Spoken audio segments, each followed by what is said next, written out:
This is a new kind of video for me. I'm doing my first review of a video game, and of course, we're gonna do Sonic Frontiers because this is the first Sonic game that supposedly isn't gonna be horrible in my YouTube content journey. So let's begin, ladies and gentlemen, with Sonic Frontiers. And let's start off with my story. I got this game on November 2nd. Shout out to my local spot that I go to get my games early. Won't say their names, you know what I mean? Because I don't want to get them in trouble. If this video was to explode, who knows? Maybe, maybe not. But anywho, we load into the game automatically. We're welcomed with Sonic Frontiers with the Zelda-esque background. Right? So we get right into it. Hit us with a cutscene. And they introduce us with the first level of the game. And of course, you can't play any Sonic game if it isn't Green Hill. So, we end up in Green Hill. This is when I'm starting to review the game a little bit in my head. How does it feel? I noticed off the back, Sonic is kinda slow. How do you boost? I'm pressing X, no boost. I'm playing this on the Switch. I'm pressing Y, no boost. Pressing B, he's sliding. Pressing all the buttons, every button you could possibly imagine. And guess what happens? Guess what I find out the boost button is? Your trigger button. And I do not like this at all. I don't like holding this back button because these buttons normally are very sensitive and they break easily. I just don't like the feel of holding this button to boost with Sonic all the time. I really don't, right? But it's Sonic, so I'm gonna stop complaining. And I'm gonna do it anyway, right? So, unfortunately, when you go to the options, there is no change button settings. So you're stuck with this setting for the whole game. So I was just like, I'm either gonna complain, or I'm gonna just force myself to enjoy it because I want to enjoy this game. I really do. I avoided every leak possible. The only thing that I succumbed to in terms of hearing a leak about is when the person who did a review video for this game on IGN played like he never played a Sonic game in his life. Right? And even after that, I chose to delete that memory from my brain. Because I want this game to be good. Right? So we start off with that, and those are my first impressions on the game. Right? So the cool thing about this game is that, well, the cool thing about that level though, however, is the music for it. I love a lot of the songs in this game so far and whatnot. It's very dramatic. It makes you feel like there's some urgency going on. You know what I mean? Unlike in Sonic Forces, when you get the big level that was promoted in all the trailers, where it looks all doomsday, where it looks like Sonic's about to die, that level pissed me off because of the music selection.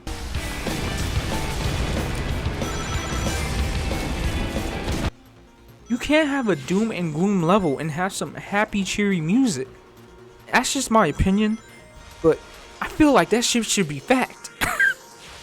But anyway, so you feel the stakes, you feel the dramaticness. And it's dope. It's like a dope introduction, however, whack controls. You know? Afterwards, they drop you in the open world. And this is the first, well, this could be debatable. But we could be like, this is Sonic's second open world game. Because Sonic Adventure kinda did it first. With the open world in Sonic Adventures game. Station Square, Mystic Ruins, things of that nature, you know what I mean? But open world wasn't popping back then, and this is not the same kind of open world, but like, for a fun little debate, you could say it, you know what I mean? That's just my opinion, but yeah, so we get introduced, and then we first fight our first boss here, right? This is the first boss in the game, I believe. It's like one of the first main bosses, right? So you're like, how do you fight this guy? They teach you this spinny move. or you could just slam into it. And as you can see, I'm clearly still not adjusted to the controls yet and whatnot. But fighting these things are so much fun. Like, you have so many options to beat them down. You have different combos to do that you could use also. And after every boss, you get one of these gears. Now these gears are basically like stat upgrades, and they help you get into temples and whatnot, and they help you progress along the story. So it's pretty fun, and it's pretty fun to do. And as you continue to play in the open map, you get keys to help you open more of those Green Hill temples. And as you continue these missions, the Green Hill temples help you unlock Chaos Emeralds and help you become Supersonic. Right? So Supersonic was fun as hell. I don't have the gameplay right now, and I can't replay it, unfortunately, because they have a trend of when you can only use Supersonic for a little bit, and then it's like you have to do the most to get him back. Alright? So when you first fight as Supersonic, you gotta go up to Titan, and the Titan always has the last emerald, as far as I'm aware, in terms of the first boss. This is the first super boss, right? So you get the last emerald.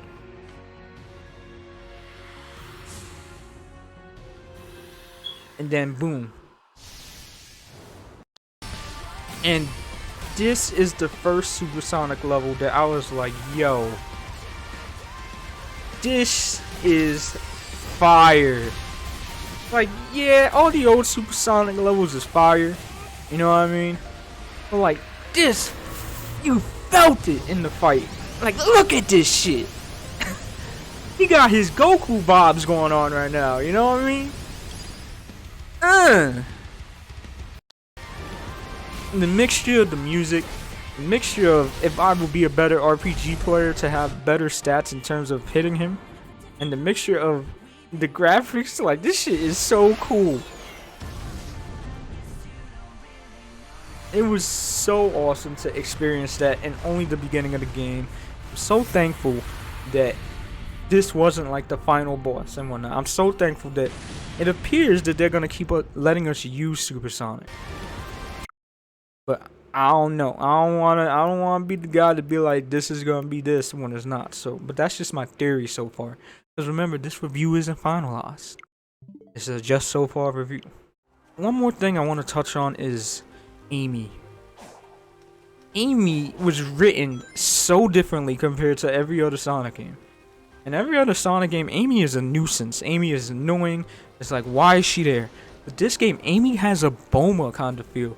Like, she's following Sonic around and helping him figure out what the hell is going on.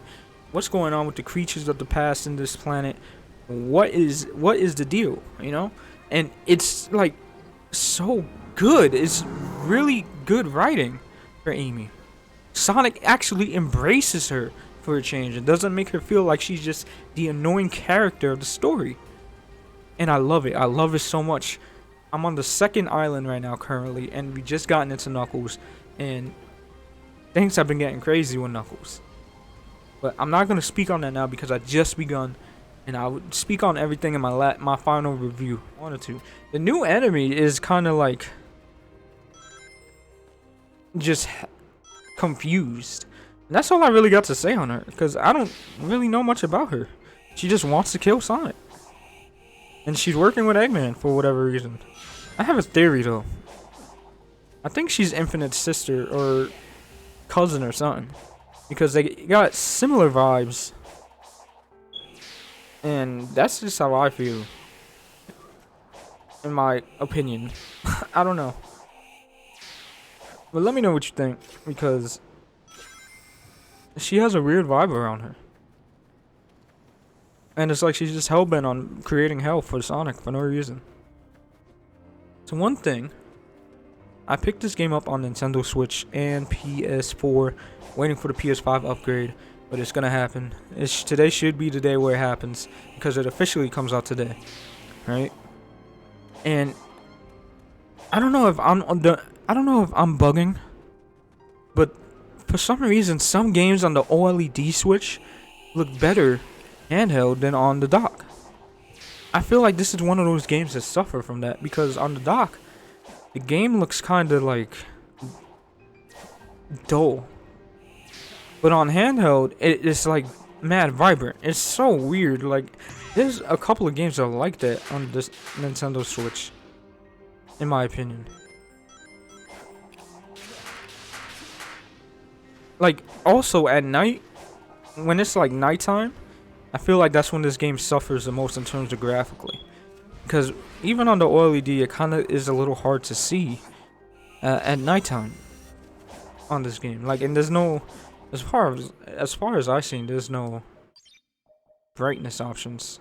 Oh, graphics. Yeah, it's just like specific settings. So I don't know.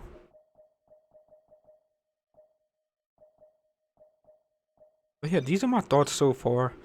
Let me know what you guys think in the comments. Deuces.